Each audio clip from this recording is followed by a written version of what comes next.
Hey everybody, welcome back to another episode here on Douglas Prism. Today we're looking at Freedom Fest.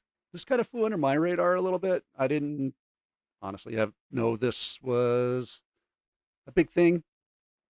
Um, but the county commissioner, George Teal, put out one of his little community response videos about this event and kind of made me curious, especially after hearing what he had to say and that the county was sponsoring this. So let's go there first. Hey folks, George Teal here, kind of going through the commissioner's mailbag today. Got a question in that definitely want to let you guys know. Question is, I'm hearing a lot about Freedom Fest in Castle Rock later this month, and that's June 26th and 27th. What is the county's involvement? The organizers of Freedom Fest, one of them is actually a Douglas County resident. And she came in and she asked us if the county would be interested in hosting it at the fairgrounds. We are. Okay. So he's being very disingenuous here. Um, so this person that came into the county asking for them to sponsor this event was Heidi Gendall, not just some Douglas County resident. We're talking a right wing nut job, failed run for governor, Heidi Gendall. Just totally disingenuous for him not to say that, acting like, oh, it's just some concerned citizen came in and wanted to start this up. And we're like, sure, sounds great. And then, quite frankly, we've offered to be a sponsor along with some of the other major sponsors of Freedom Fest. It sounds great. It sounds like it is very much the cup of tea for a lot of folks who live here in the county. All right. I'll get into this in a minute.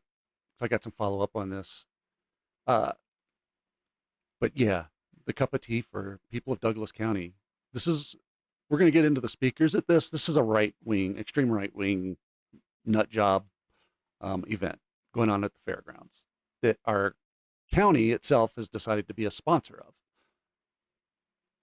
Yeah. It's not only a county thing, but it's going to be a Colorado wide, kind of a Western United States thing, as a matter of fact.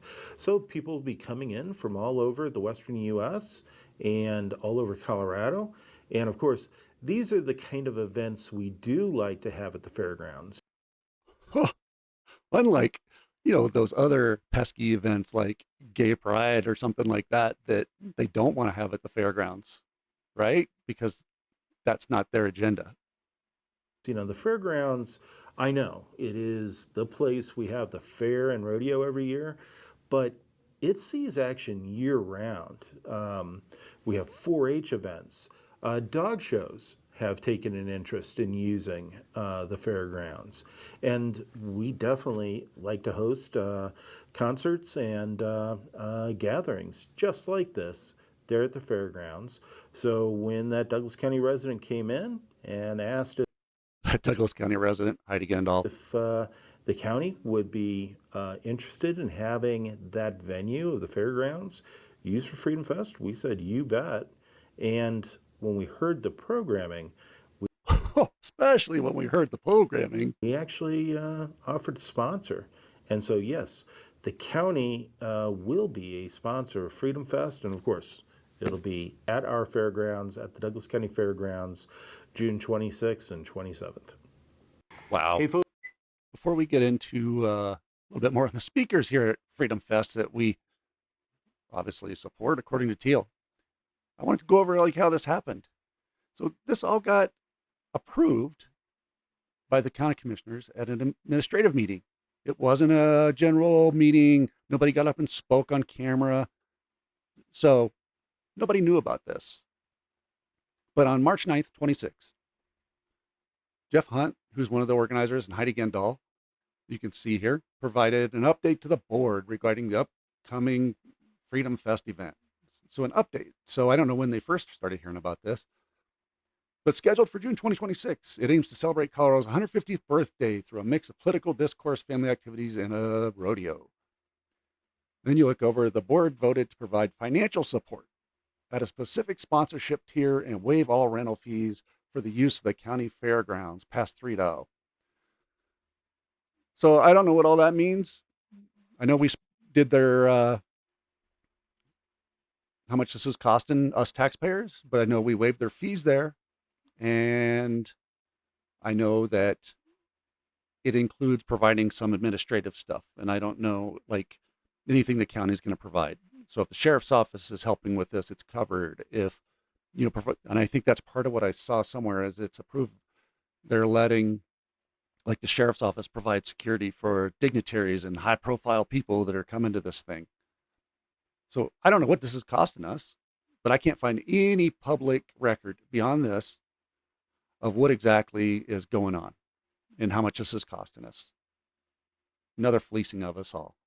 And I'll just remind everybody that um, only 16, or correction, 30, just right at 30% of Douglas County at is a registered Republican, and Heidi for the governor race in 2022 didn't even get 50% of the vote in Douglas County. So for him to say like, "Oh, this is representing us," it ain't happening. It's not true. So yeah, our county commissioners made the decision in private to publicly back and support and sponsor a far right wing event without any of our input or feedback. And it appeared that the sponsors of this have a chance to make some money off of it and fleece people. I mean, just to go to the Saturday rodeo and concert cost you $45. If you want to go to the speakers Friday and Saturday, your cheapest is about $100, $95. And then when you start getting into, ooh, I want to go to this important stuff, you're up to $200 a ticket. The platinum, so you can get VIP parking and a picture with Nick Shirley, you're up $500. Private access, though, look at this. You can go meet and greet with Greg Gutfield. Oh boy, $5,000. But yeah, we need to sponsor this and let them do this free and then give them county resources. Come on now. So let's take a look at this event and who's speaking here. So as you can see, the first day, Friday, June 26th, is mostly speakers, some workshops in the afternoon, and a Back the Blue bash Friday night, you know, except the ones on January 6th that were beat up at the Capitol. I'm sure they won't bring them up. Day two, they are doing a rodeo, and Curtis Grimes band's doing a concert, family festivals going on, face painting, and a bouncy house. Then they got more speakers, and then you got Greg Gutfield, candidate meet and greet, the Mountain Majesty Gala, which you have to pay that's the one you had to pay a couple $100 to go to at night. That's got some speakers and dinner at it. Oh, and they're doing a drone show finale. Go America. Surprised it's not Chinese fireworks. So let's talk about some of these people that are going to be there. Uh, Laura Logan, Lara Logan, you know, she's the one that said, global elites dying in the blood of children, um, QAnon bullshit. Um, she's made anti-Semitic tropes, but hey, we're going to have her there, right? She's made anti-gay statements, and says, everything's inclusion and everything is she's against inclusion, and pride events are satanic plots engineered to dismantle the traditional nuclear family and target children. She's xenophobic against migration at the southern border and says it's a deliberate elite funded invasion designed to alter the demographics and weaken the voting power of native born Americans, the white supremacy um, uh, bullshit that they all have to, say the, great replacement theory. Oh, Dwayne Dog the Bounty Hunter Chapman, right? He in years ago was famous for being on tape using the N word over and over and over, um, and got his show canceled and all kinds of stuff. Um, yeah, he's a good one. Let's talk about this Nick Shirley. You can pay extra money, get your picture taken with Nick Shirley. Um, he's another xenophobe against all immigration. He's Islamophobic. Um, he's the one that was big behind the whole fraud in Minnesota at the um, child care centers, right? That turned out to not be true. It was just more conspiracy theories. Um, and he created a bunch of hate and threats and vandalism against the Somali-owned businesses in the Twin Cities. He's done publicity stunts with anti-immigrant groups. He paid a group of Hispanic men $20 each to stand in front of the White House holding pro-immigration and pro-Biden signs. And staged it so that his right-wing channels would have it um, stuff. He's made anti-Muslim videos. Let's see. Oh, we got Pastor Lorenzo Sewell. He's a high-profile Detroit pastor, big MAGA guy, but he's opposed to LGBTQ plus rights, marriage equality. Spoke out against DEI initiatives. That because that's evil. And he uses spiritual warfare to frame his, to delegitimize political opponents. He stated that while he believes not every Democrat is a demon, the whole platform of the Democratic Party is demonic. He uses quotes from Martin Luther King to defend right-wing platforms. Greg Gutfeld minimized the Holocaust. And he's very anti-trans. He's gone into that whole side of things.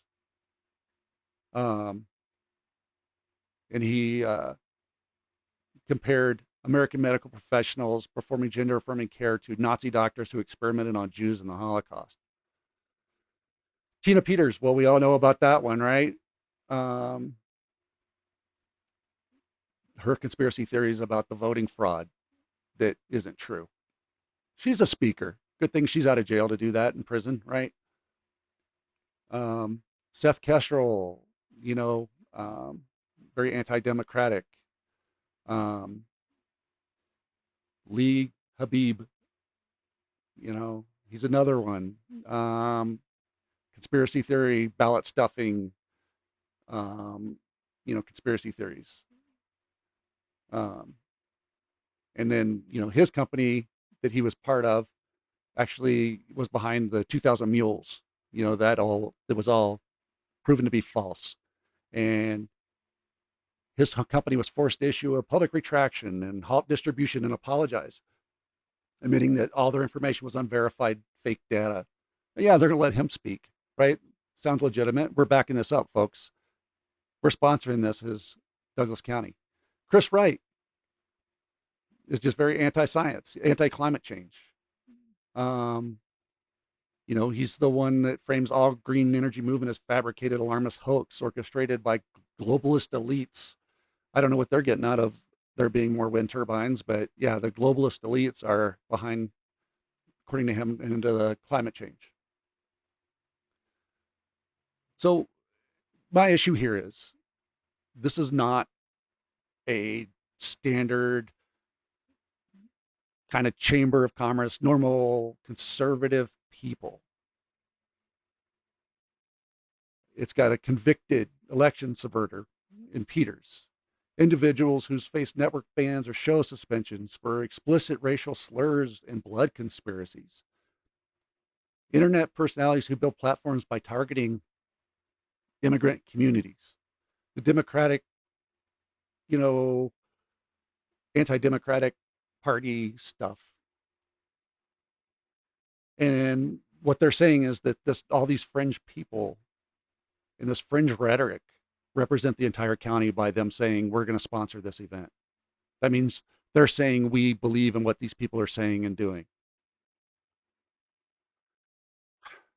The highest and fastest growing voting bloc in Douglas County isn't Republicans right now. It's unaffiliated voters. And our fairgrounds being used as an in-kind sponsorship to validate an echo chamber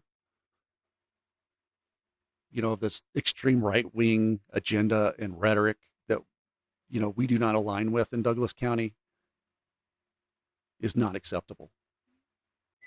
All right, guys, that's all I got for right now. But please like, subscribe, follow, all that jazz. And if you have any further information on this or know how much this is costing us, please leave a comment. Let us all know. Have a great day.